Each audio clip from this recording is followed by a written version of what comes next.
Hello again, and we're going to go take a look at a beverage that Donna and I just found in the last week or two. We did not know this existed until then.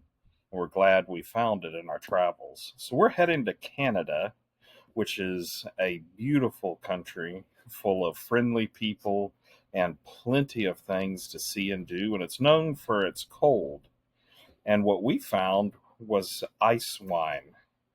We'd never heard of it before, but it has a long history that dates back possibly to the Roman times, but really kind of started in Germany and other areas. But the world's leading producer now is Canada.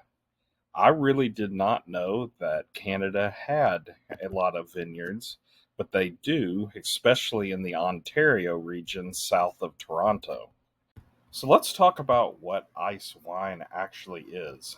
So it's a very delicate process where they let the grapes freeze, and they're usually Vidal or eh, Riesling grapes, so it's a white wine, but they let them freeze so they do not harvest their crop. Like it's actually law to be considered ice wine, that it needs to be picked when it's been at least 18 degrees Fahrenheit or lower.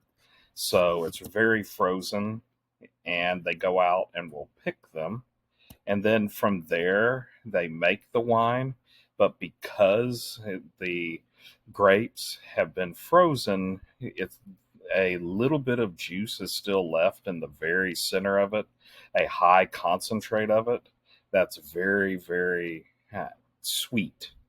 So when we're talking about wines, a regular dry wine, red or white, will have 5 grams per liter of sugar.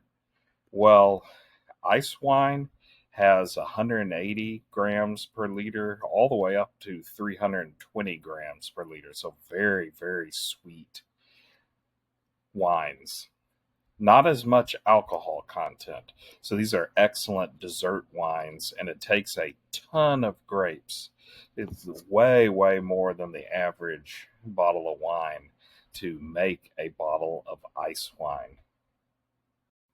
So, how did we come across ice wine for the first time?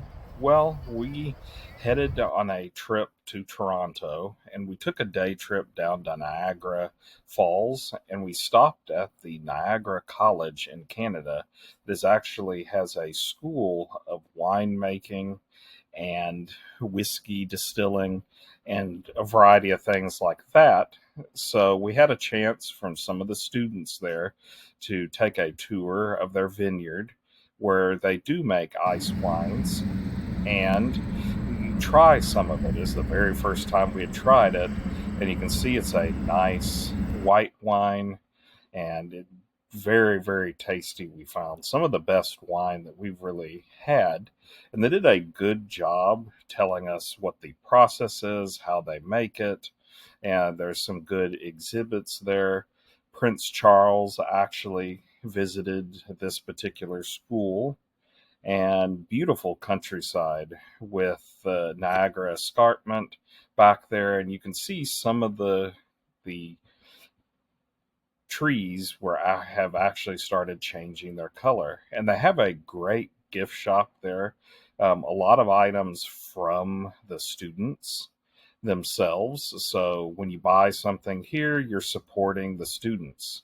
So the ice wines were made by the students that are there.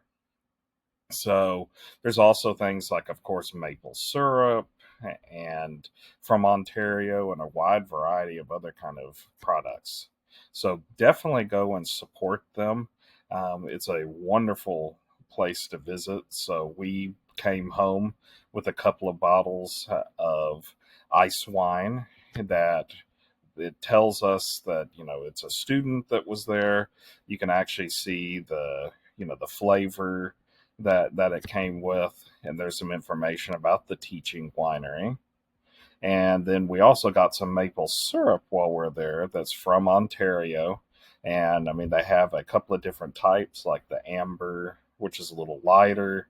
And then there's a very dark version of the wine, the maple syrup as well. So definitely go and support their mission out there. It was a really, really nice experience and got to try a type of wine that hadn't really had before.